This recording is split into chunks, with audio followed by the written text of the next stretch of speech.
Bom dia.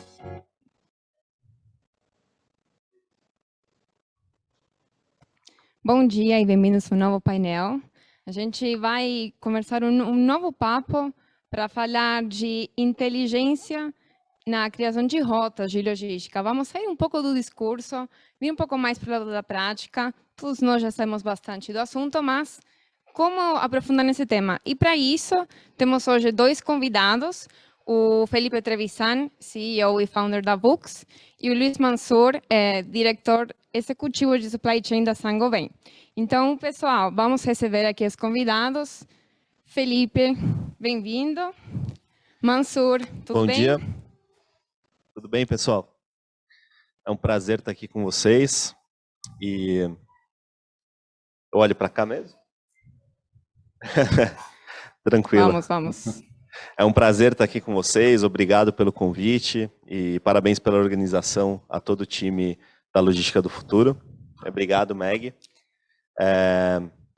Bom, a gente vai começar a apresentação, então. A ideia é nos primeiros 25 minutos, no máximo, a gente falar um pouco sobre o uso de dados no serviço de frete e casos muito práticos, né, de como que a gente tem usado dados no dia de frete. Exato. Então, só para aí o Mansur dar um oi para a gente também. Sim. Bom dia, gente. Tudo bem? Me escutam bem? bem? Bom dia. Bom dia.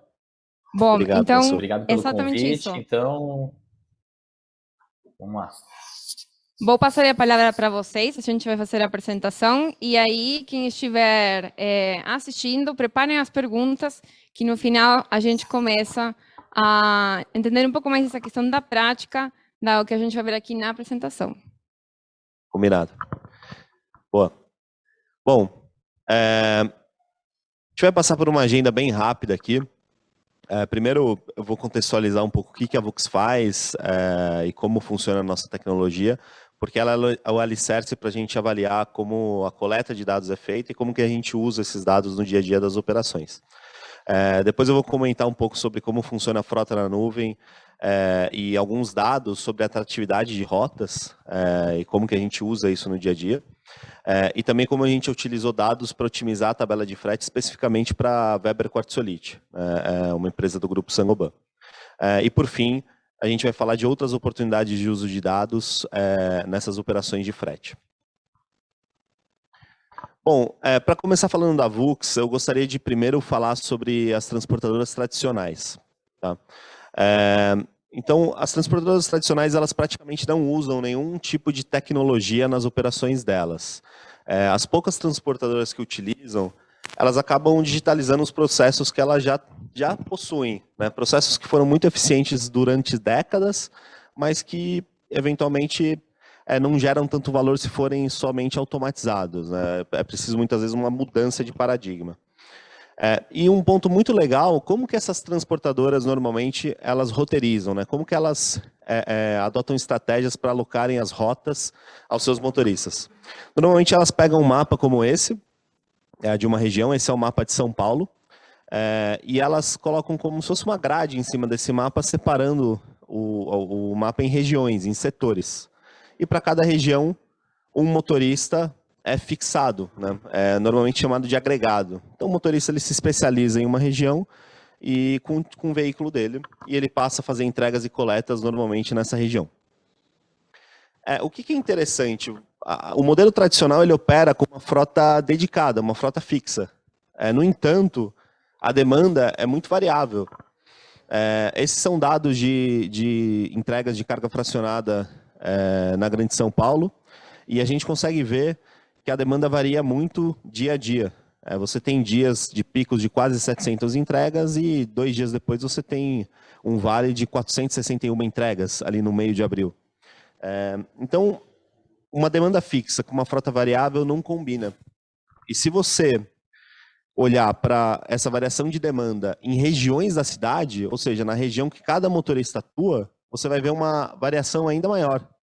Por exemplo, aqui no dia 13 de abril, você vê um mapa da cidade de São Paulo e a Zona Norte ali, em cima, né, na parte superior do mapa, com várias entregas. Isso na figura da esquerda do dia 13 de abril. E no dia 27 de abril, essa região da Zona Norte com praticamente nenhuma entrega. E no modelo tradicional existe um motorista que está dedicado, exclusivo para essa região. Então, nesse dia, ele praticamente não fez nenhuma entrega, ele trabalhou muito pouco. Bom, o que basicamente a gente está falando aqui? Que sem automatização e sem tecnologia, o modelo tradicional, que foi muito eficiente durante décadas, ele resulta em muita ociosidade. Você tem ali no gráfico de cima uma curva de capacidade, né? Uma capacidade estática com uma demanda que varia ao longo dos dias. E a diferença entre essas duas linhas é basicamente a ociosidade de frota que essas transportadoras acabam gerando. De tal forma que 30% das rotas elas acabam em menos de 3 horas. Então a ociosidade ela é absurda. O que a VUX é? A VUX ela é uma nova geração de serviço de frete que muda esse paradigma. Ela trabalha com o conceito de ter uma frota compartilhada e muito mais dinâmica, e muito mais adaptável às demandas dos embarcadores. A VUX oferece 2 serviços hoje para os embarcadores. Nos 2 serviços, existem 4 etapas, né, no processo de execução de frete. A primeira é a de contratação totalmente digital, integrada ou via plataforma web. A segunda etapa é o planejamento das rotas, seja de toda a roteirização ou de uma rota específica. A terceira é encontrar o melhor motorista com o melhor tipo de veículo para aquela rota específica, de forma automatizada, uma frota na nuvem. E a quarta etapa é acompanhar tudo em tempo real. E a gente oferece 2 serviços com base nisso, em que o embarcador pode contratar veículo a veículo, rota a rota, ou ele pode contratar um lote de entregas com a gente, enviar as entregas que ele tem para o dia seguinte, por exemplo, ou para o mesmo dia para nós, e a gente roteiriza tudo e define qual que é a melhor estratégia de entrega usando esses 4 pilares de processos. E com isso, com uma frota na nuvem, a gente acaba aumentando muito a eficiência, tanto pela tecnologia, quanto pela flexibilidade que a nossa rede leva para as operações. Então a demanda passa a ser colada com a capacidade, né? A capacidade, na verdade, acompanha a demanda, aonde quer que ela vá. E a gente também consegue fazer com que o motorista possa carregar mais de um dia, mais de uma vez no mesmo dia. Então ele pode, se um dia ele por acaso tiver uma rota muito curta, ele consegue pegar uma outra rota na sequência e seguir viagem e diminuir a ociosidade dele. Então esse modelo de frota compartilhada, ele acaba sendo muito mais eficiente por conta disso, é a única forma de ter esse modelo de pé usando tecnologia. Além disso, além dessas vantagens de ociosidade de frota, né, de redução de ociosidade de frota, a gente leva total controle para o embarcador, com uma torre de controle com tudo em tempo real e todas as informações das entregas, e também uma experiência incrível para os destinatários. Os destinatários recebem um link de rastreio, em que eles podem acompanhar o instante da chegada, qual é o motorista que vai fazer a entrega, onde ele está no mapa, e também através desse link de rastreio falar com o nosso time de suporte em tempo real. Então qualquer problema ele clica em um botão, fala com a VUX através do WhatsApp dele, isso cai na nossa central que responde instantaneamente qualquer problema que o recebedor tiver. Bom, feita a introdução sobre a VUX, eu gostaria de contar um pouquinho como que a gente gera alguns dados através dessa frota na nuvem, especialmente no processo de encontrar um motorista. A gente chama de alocação de rotas, né? Então, como que o nosso software basicamente encontra os melhores motoristas? Ele oferta um serviço para o motorista que recebe no celular dele as informações da rota, como vocês podem ver nesse slide, com valores de preço, localização, tipo de mercadoria, para que o motorista tome a decisão do que ele quer aceitar ou não como serviço. Tá? E falando um pouquinho sobre o processo, em linhas gerais, o nosso software ele olha para uma rota, né, solicitada, ele entende as características dessa rota, o tipo de veículo, o tipo de valor necessário, o tipo de produto a ser transportado, a região.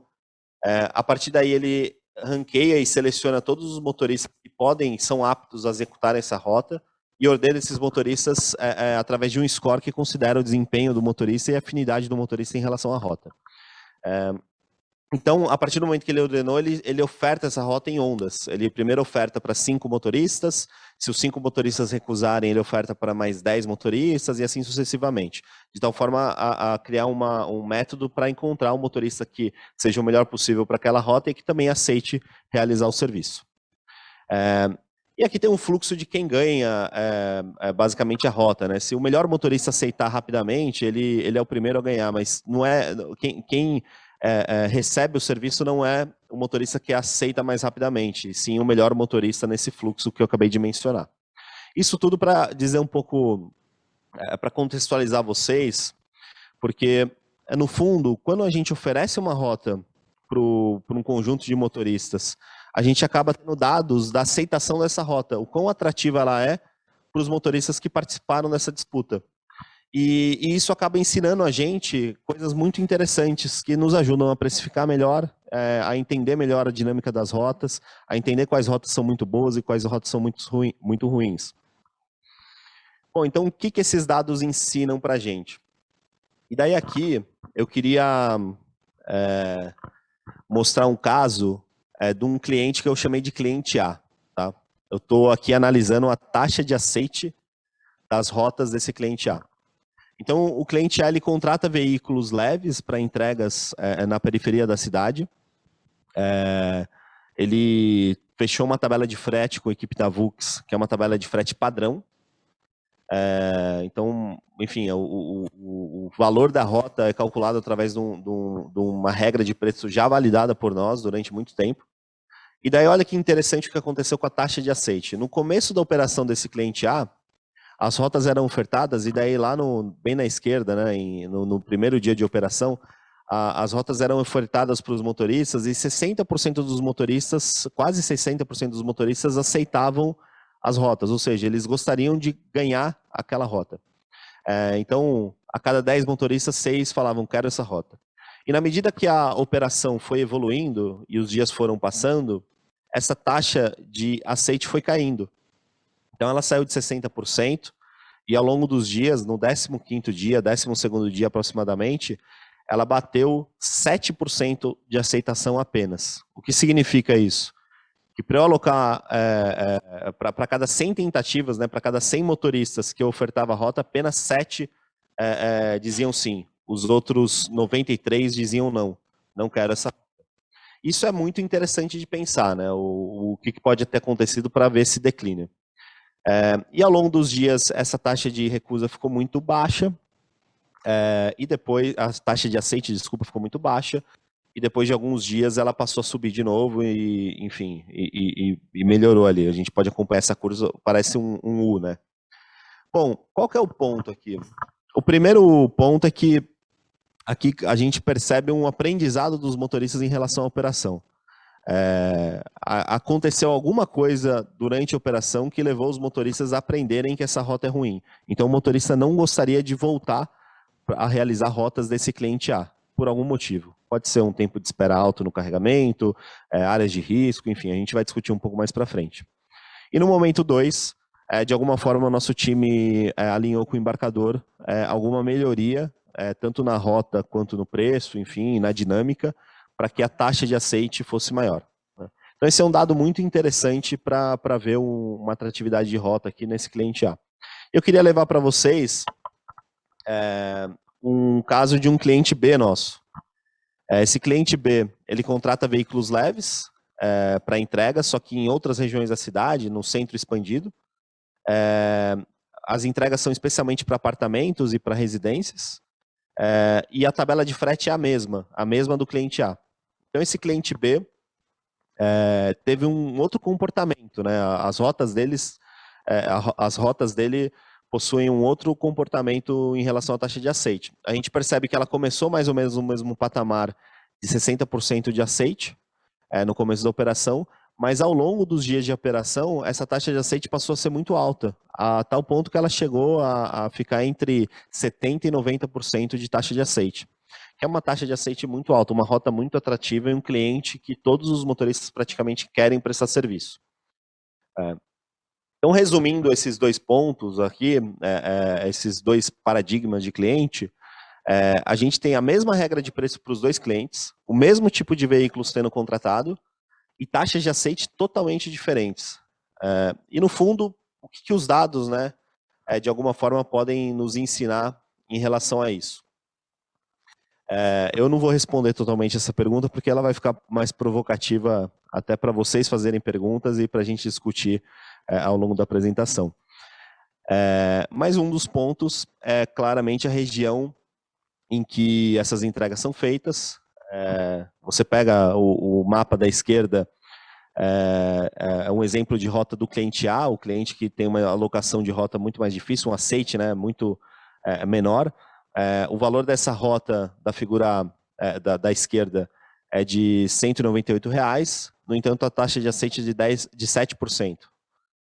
Em contrapartida, o cliente B tem um valor de rota de R$ 122 e a taxa de aceite é de 80%. Então, o que difere essas duas, a gente pode ver que basicamente é a distância da rota, uma entrega muito longe de das outras entregas ali no sul do mapa do cliente A, um local de carregamento também mais distante. Então, basicamente, o motorista ele tem que se deslocar muito para fazer o carregamento, tem que fazer essas entregas, mas não necessariamente é só isso, porque é um bom valor de rota para esse tipo de veículo. Eventualmente, podem ter outros fatores aqui que a gente vai discutir. Já o cliente B, você percebe uma rota muito mais adensada, muito mais fácil de fazer, o local de carregamento próximo aos locais de entrega, então acaba sendo uma rota que eventualmente ele vai perder menos tempo para executar. Mas será que os R$ 122 compensam isso em relação aos os R$ 198 do cliente A não compensam essa rota ser mais difícil, né? Será que a rota do cliente B tem o melhor retorno sobre o investimento do motorista, né, em termos de tempo que ele vai fazer ou remuneração no dia? São perguntas difíceis de responder. Não dá para a gente simplesmente achar que só essa foto desses mapas vão justificar o porquê que uma rota tem maior taxa de aceite que a outra.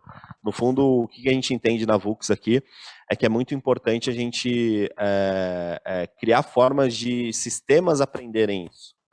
Existe uma importância muito grande aqui de algoritmos de inteligência artificial, justamente para tentar levantar quais são os principais parâmetros e quais são os pesos deles, né, na tomada de decisão dos motoristas. O que acontece ao longo da operação que pode influenciar essa taxa de aceite ser menor no cliente A em relação ao cliente B. Bom, eu queria mostrar um outro estudo de caso aqui, em que a gente criou um processo de otimização da tabela de frete para Weber Quartzolite. Então, olha só que interessante, aqui é uma comparação para o mesmo cliente, ou seja, eu tenho padrões diferentes, eu tenho menos variações de padrões, né, de parâmetros que podem influenciar na decisão do motorista, porque eu estou falando do mesmo embarcador. Então, é o mesmo processo de carregamento, é o mesmo tipo de carga, eventualmente a mesma região da cidade, então eu elimino uma série de hipóteses que podem afetar a taxa de aceite de uma rota e trabalho com menos hipóteses, o que me ajuda a entender melhor alguns pontos aqui.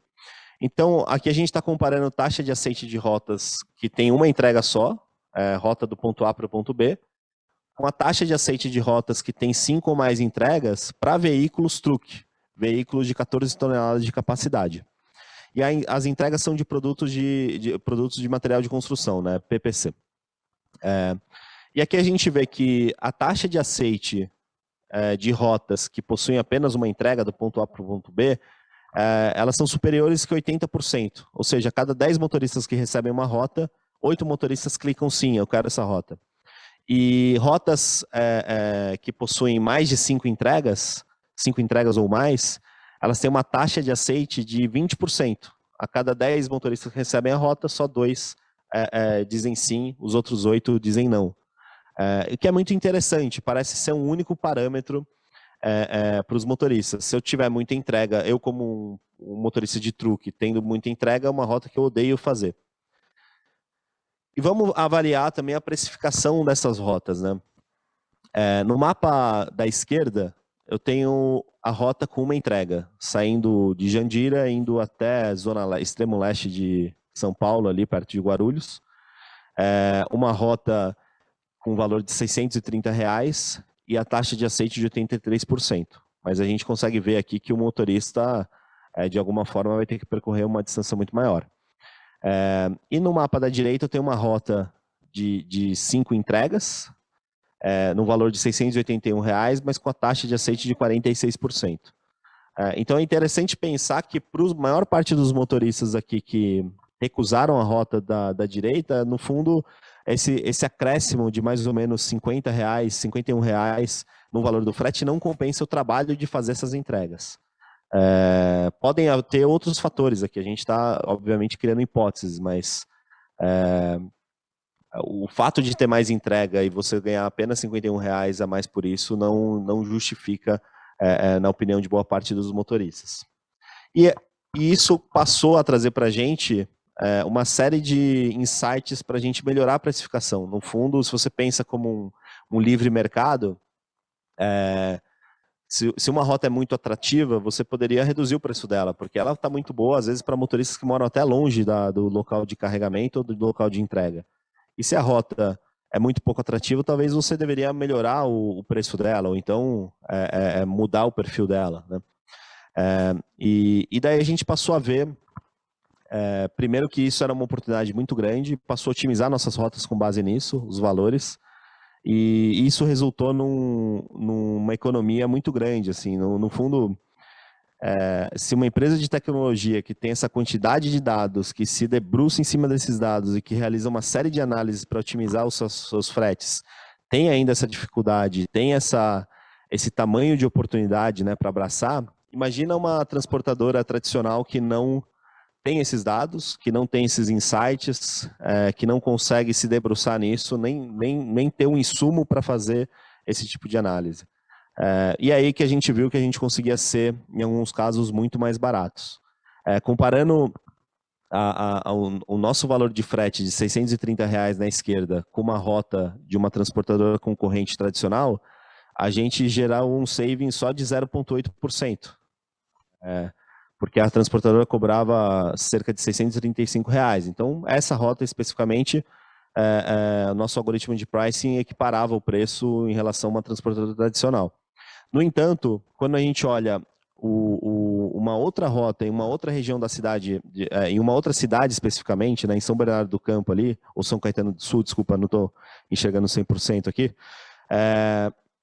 a tabela de frete da transportadora tradicional era muito diferente para rotas que são muito parecidas. Então a gente entende que essas duas rotas são muito atraentes para os motoristas, portanto elas merecem ter o mesmo preço, porque elas têm a mesma relação de preço e atração, mas a transportadora tradicional está cobrando um preço muito maior, né? É muito comum essas transportadoras elas compensarem umas rotas com as outras, né? Então é bem interessante esse tipo de análise e queria contar aqui bem rapidamente alguns fatores que impactam essa taxa de aceite, hipóteses, né, que a gente tem e que a gente também consegue validar cruzando dados. A distância da rota, número de entregas, a origem do carregamento, destino, a quantidade de motoristas que você tem disponível, o valor do preço, dentre alguns outros fatores. Bom, por fim, para fechar aqui a apresentação do painel e a gente entrar no debate, eu queria falar bem rapidamente de outros usos de dados que a gente pode fazer no dia a dia das operações. Tá? Além dessas de taxa de aceite, a gente tem vários eventos que acontecem durante as entregas que, no fundo, o nosso sistema pode aprender. Por exemplo, quando eu tenho um insucesso em uma entrega, porque o recebedor só recebe uma janela de entrega de manhã, por exemplo, das 10 às 2 da tarde, as operações tradicionais não coletam essa informação. O que a gente se propõe a fazer é basicamente coletar essa informação, conseguir entender que um insucesso de uma entrega foi em virtude de uma janela de entrega não cumprida e como que a gente pode fazer com que esse evento, esse insucesso, faça com que o nosso sistema aprenda mais.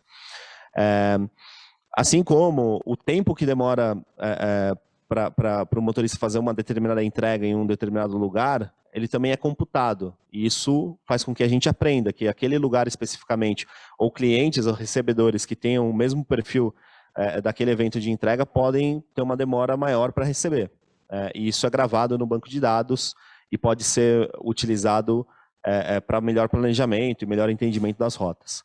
De tal forma que toda entrega no nosso sistema acaba fazendo a próxima entrega ser mais inteligente, ser mais assertiva. E são milhares de rotas executadas, milhares de entregas executadas diariamente que podem justamente gerar esse efeito. Essa é uma oportunidade muito grande de dados que, com certeza, faz muito sentido a gente abraçar. Bom, gente, obrigado. Totalmente, bem super interessante até, Felipe.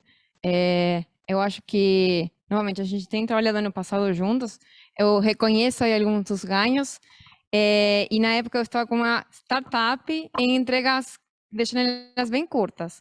Agora, eu fico me perguntando, né, e queria aqui pedir a palavra para o Mansur, no processo que você estava ouvindo eventualmente aqui o Felipe em como implementar, ou quais as vantagens, qual foi o teu processo decisório? E especificamente, como uma empresa de um porte como a Saint-Gobain decidiu assumir riscos nesse terreno um pouco desconhecido. Conta um pouco como que você trouxe essa apresentação para a sua prática. Legal, boa pergunta. Acho que é legal trazer a visão do embarcador, né, do cliente da Vux.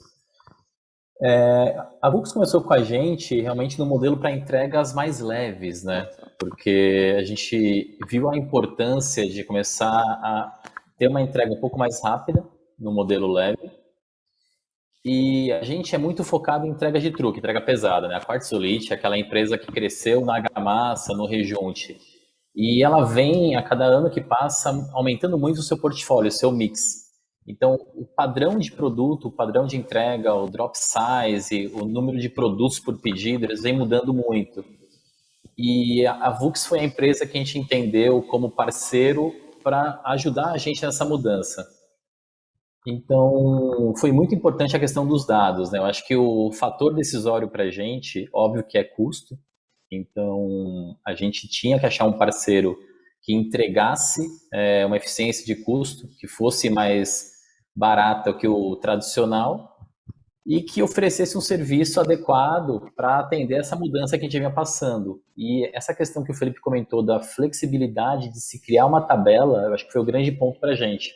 A gente conseguiu entender a rota, entender o cliente que estava recebendo, entender essa jornada completa, né, e criar essa tabela mais flexibilizada para a gente. Então, a gente trouxe savings importantes, né, em relação ao frete, aprendeu muito sobre o motorista, muito sobre a jornada, muito até sobre os nossos clientes, né, quem eram clientes fáceis e clientes difíceis. E esse acho que foi o grande ponto de entrada da Vux. E a partir daí a gente vem com agora vários planos de evolução e como expandir esse modelo, usar mais os dados, né, que acho que é uma tendência que veio para ficar. E viemos tendo muito sucesso. Acho que esse foi o começo e o fator de decisão. Ótimo. Tem um ponto, né, que a gente sempre fala em supply chain de otimização de custos, né? Então, obviamente, dados para a gente atingir as nossas metas ou sobrepassar elas. Mas tem um ponto bem interessante até que estão colocando aqui no chat as perguntas em relação à inteligência para a gente conhecer comportamentos dos motoristas. Então, quando a gente falava aqui no início a questão de aceite de uma entrega, 5 entregas, tem aqui várias perguntas em relação a isso. O David pergunta, quando um embarcador faz uma rota e ele não aceita, né? Conseguimos entender os porquês, mas como que vocês lidam com isso, com o conhecimento adquirido para virar esse jogo? Sim. Quando a gente percebe que a taxa de aceite de rotas ela é muito baixa, a gente tem algumas hipóteses já que são muito prováveis, né? A primeira delas é um tempo de carregamento excessivo. Se o motorista passa a experimentar muitas horas no carregamento e ele não está habituado com isso, ou é um perfil de frota que não é habituado com isso, ele sofre muito e ele acaba desistindo. E o segundo ponto é áreas de risco. Também isso é muito impactante para a maior parte dos motoristas, especialmente de veículos leves. Se forem veículos mais pesados, a gente fala mais de número de entregas, né? Um veículo como um truque, fazer muita entrega para ele é muito difícil. Então, quando você passa, por exemplo, de 8 entregas, cara, a taxa de aceite é 5%, sabe? É extremamente difícil. Então, no fundo, o que a gente faz é tentar analisar esses dados junto com o embarcador e tentar propor algumas melhorias que já são óbvias. É claro que existe muita otimização para ser feita, mas assim, algumas melhorias são muito óbvias e daí a gente faz isso a 4 mãos com o embarcador. Ô, Mansur, alguma melhoria que vocês tenham feito justamente em relação a esse processo para melhorar esse aceite?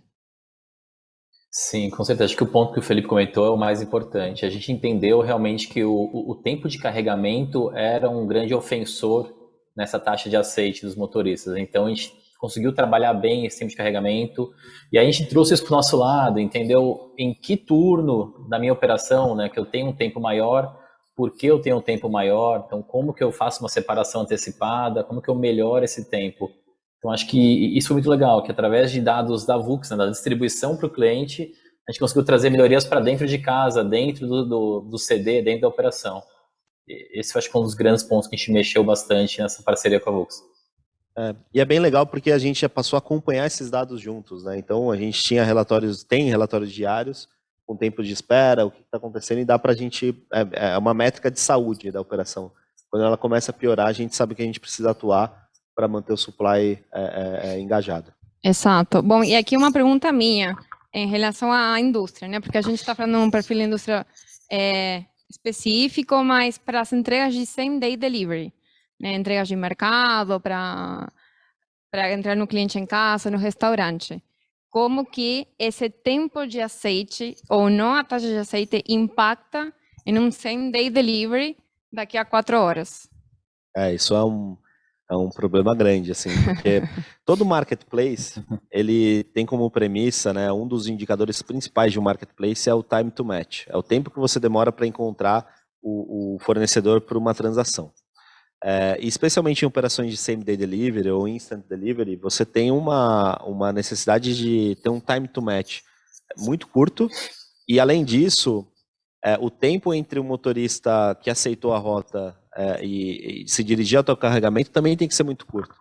Então o algoritmo ele tem que ser muito preciso para priorizar justamente a distância do motorista e saber muito bem como precificar e como encontrar o melhor motorista mais apto a fazer aquele tipo de serviço. Acho que também conecta com a pergunta aqui da Thaisa, qual é o perfil de veículos, né? Porque é diferente ter uma entrega de, talvez, a compra do dia, do almoço, a ter a compra do mês em uma atacadista. Quais os perfis de veículo que vocês trabalham? Legal. Bom, a gente trabalha com 8 tipos de veículo, desde moto, que não é o principal tipo que a gente trabalha, mas é um complementar à nossa rede, utilitários pequenos, como Fiorinos, de 500 kg de capacidade, vans, até VUC e um truque de 14 toneladas.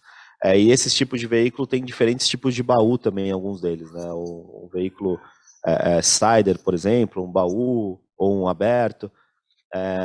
Então, esses são os tipos de veículo e cada um deles se adequa a uma operação específica. Por exemplo, same-day delivery, você tem uma melhor aderência de veículos pequenos fiorinos, mas uma instant delivery você precisa mais de moto, né? Então, você tem redes apropriadas para cada perfil de entrega.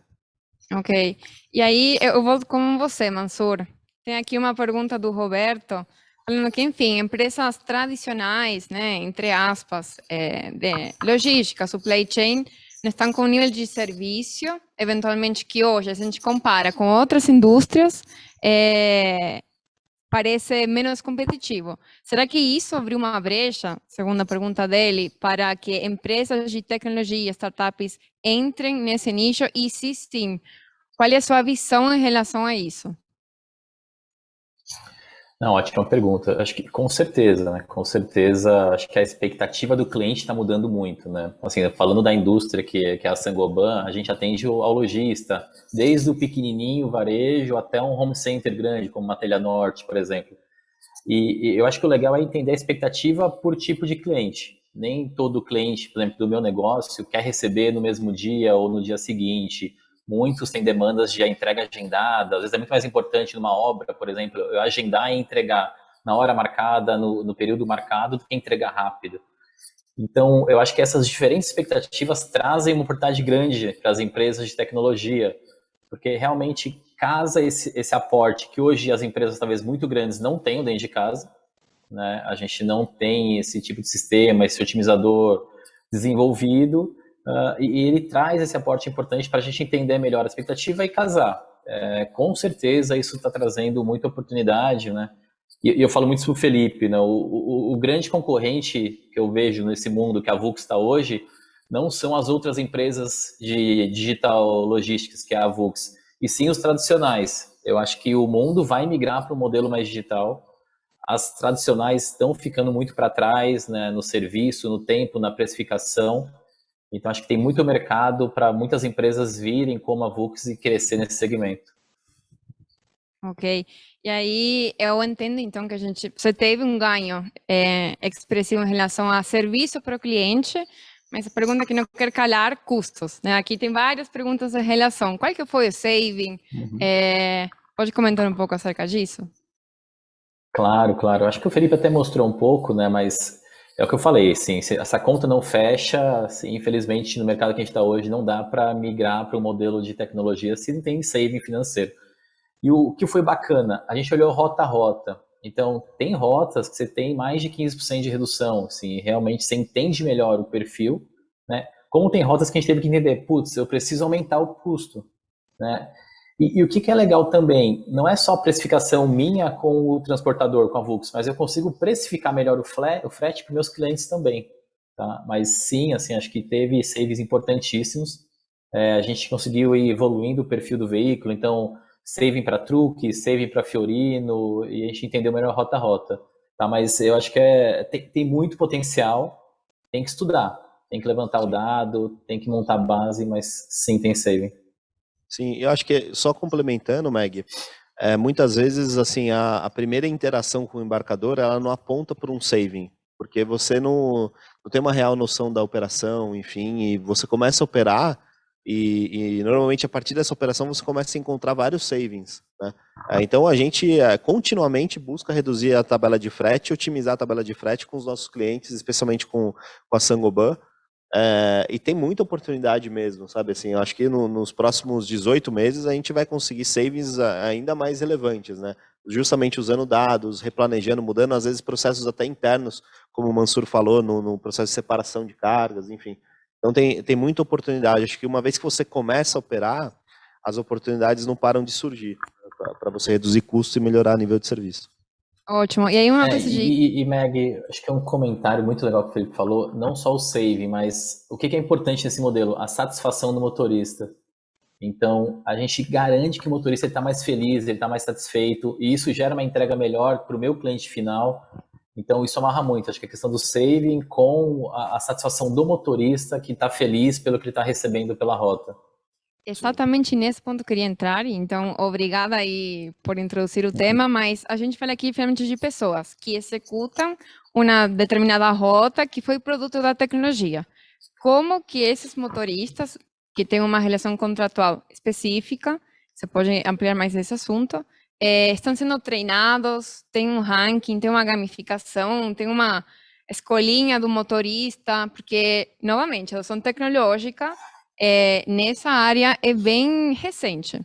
Sim, excelente pergunta. Assim, quando você pensa numa empresa como a Vux, né, que trabalha num conceito de marketplace, mas que tem uma necessidade de ter um nível de serviço altíssimo, é extremamente importante você gerenciar bem sua base. É até por isso que o termo correto de empresas desse porte é marketplace gerenciado, né? Justamente porque você cuida muito bem para que tudo ocorra da melhor forma possível.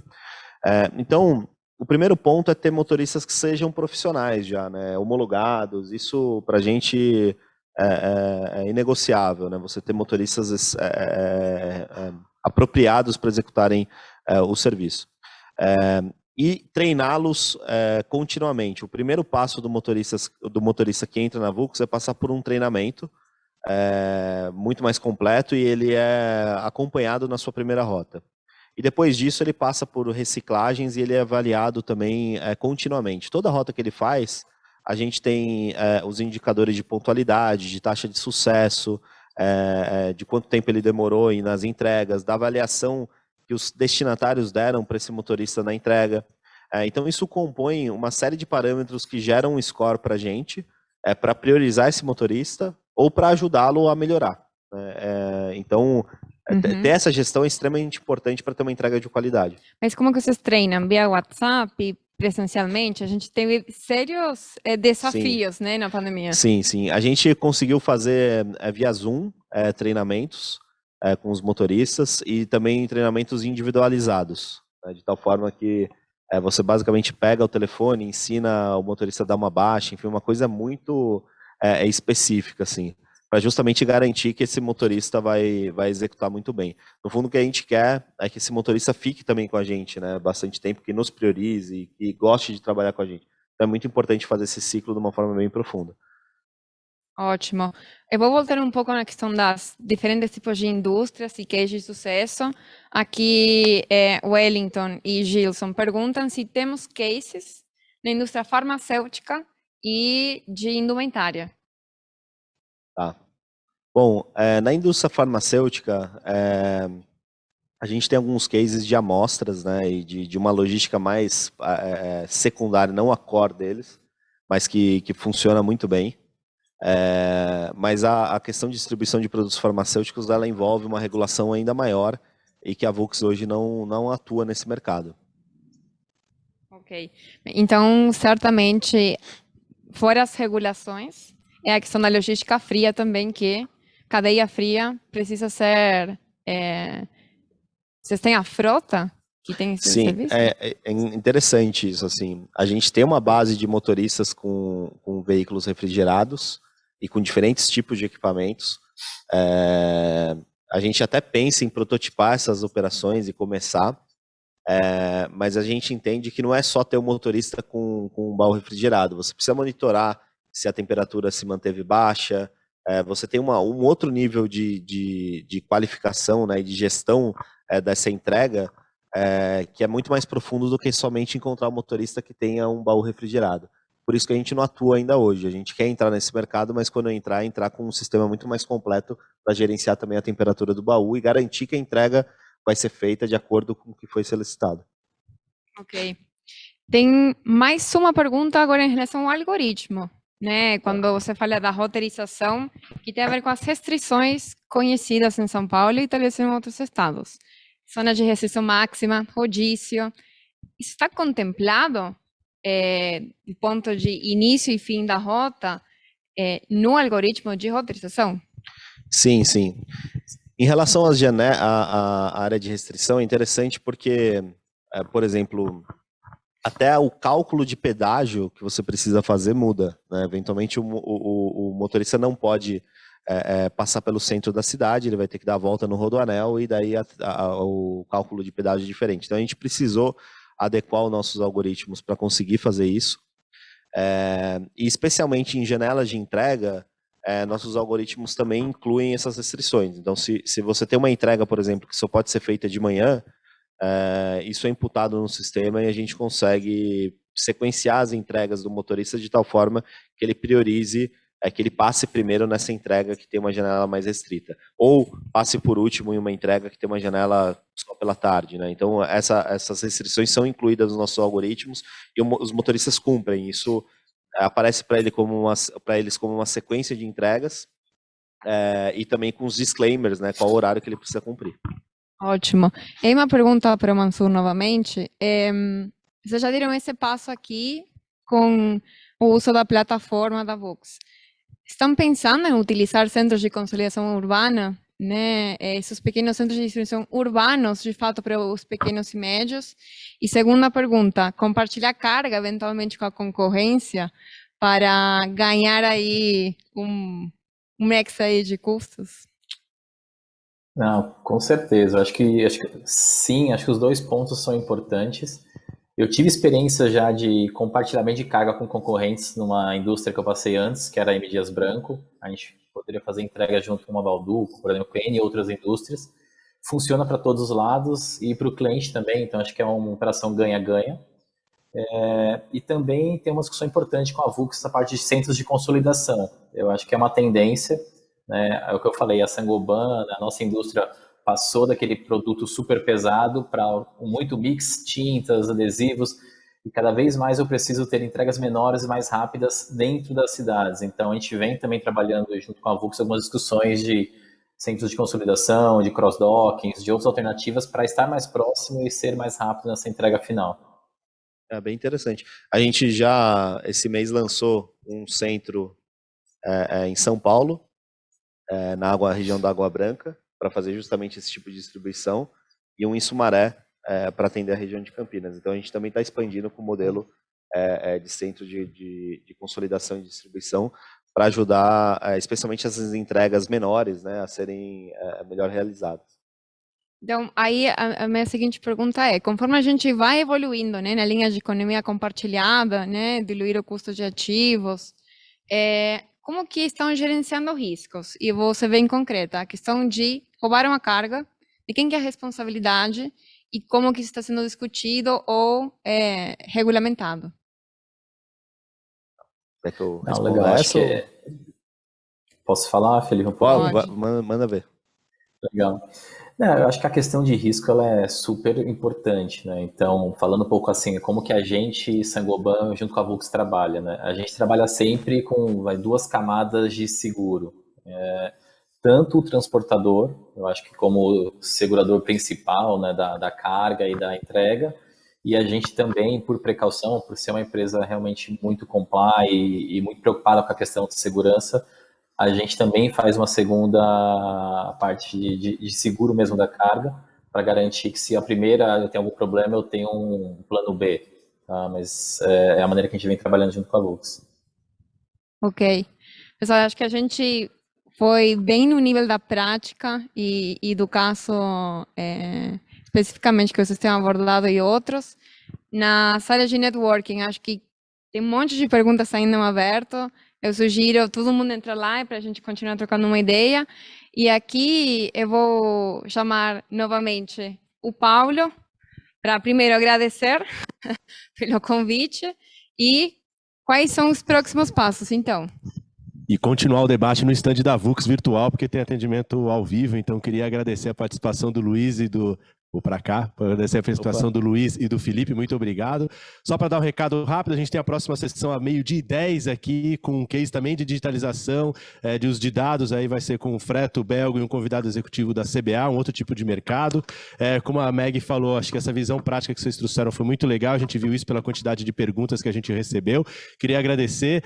Não deixe de fazer network, a gente tem uma sessão às 16h30 de networking hoje, que eu acho que vai ser muito interessante, é um pouco do que a gente está vendo aqui também. Então, obrigado a todos e a gente volta às 12h10. Obrigado, gente. Até. Valeu, obrigado.